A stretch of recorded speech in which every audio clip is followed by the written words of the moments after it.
పవన్ కళ్యాణ్ ఇప్పుడు ఎన్నికల్లో గెలిచి అధికారం రుచి చూడాలని అనుకుంటున్న ఔత్సాహిక రాజకీయ నాయకుడు కానే కాదు.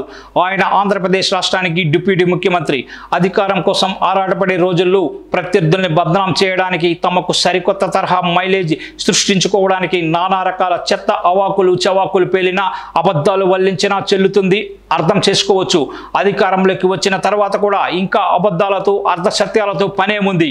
కానీ పవన్ కళ్యాణ్ మాత్రం అర్ధసత్యాలే తన జీవితం అన్నట్లుగా చెలరేగిపోతున్నారు. తిరుపతిలో ఆయన వారాహి డిక్లరేషన్ అంటూ ప్రహసనప్రాయంగా సాగిన రోడ్ షో బహిరంగ సభ ఆ విషయాన్ని గుర్తు చేసింది. తిరుమల లడ్డు ప్రసాదానికి వాడే నెయ్యి కల్తీ విషయమై పవన్ కళ్యాణ్ ప్రాయచిత దీక్ష చేశారు. 11 రోజుల తర్వాత స్వామిని దర్శించుకున్నారు. తిరుపతిలో సభ అన్నారు. అలాగని సభలో నెయ్యి కల్తీ సమస్యకు మాత్రమే ఆయన పరిమితం కాలేదు. ఎన్నికల ముందు కొన్ని నెలల నుంచి తన ప్రసంగాల్లో వాడుతూ ఉంచిన పాచిపోయిన సంగతులన్నింటినీ ఆయన మళ్ళీ నివేదించుకుంటూ వచ్చారు. తనను అవమానించారని, వాటిని సహించారని, తన కుటుంబాన్ని మాటలు అన్న, వ్యక్తిగత విమర్శలు చేసినా పట్టించుకోలేదని, ఇప్పుడు సనాతన ధర్మానికి అపచారం చేస్తే ఊరుకోనని చెప్పుకొచ్చారు.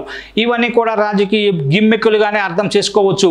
చంద్రబాబు వంటి మర్రి చెట్టు నీడలో ఎదగకుండానే రాజకీయ జీవితం ముగిసిపోతుందేమోననే భయంలో బతికే ఒక సాధారణ ఔత్సాహిక నాయకుడి అస్తిత్వ భయంగా పరిగణించవచ్చు. కానీ అబద్ధాలు ఎందుకు చెప్పాలి? పవన్ కళ్యాణ్ ఇంకా శ్రీవాణి టికెట్ల గురించిన అబద్ధ ప్రచారాల నుంచి బయటకు రానేలేదు.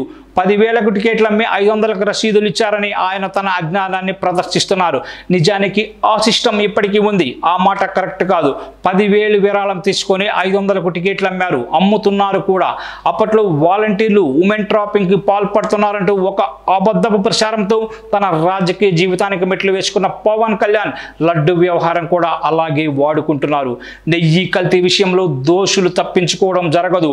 ఈలోగా తనకు రాగల మైలేజీ మిస్ కాకూడదని ఆయన ఆరాటపడుతున్నారు. ప్రస్తుత పరిణామాలు చూస్తుంటే, ఆయన వ్యాఖ్యలు చూస్తుంటే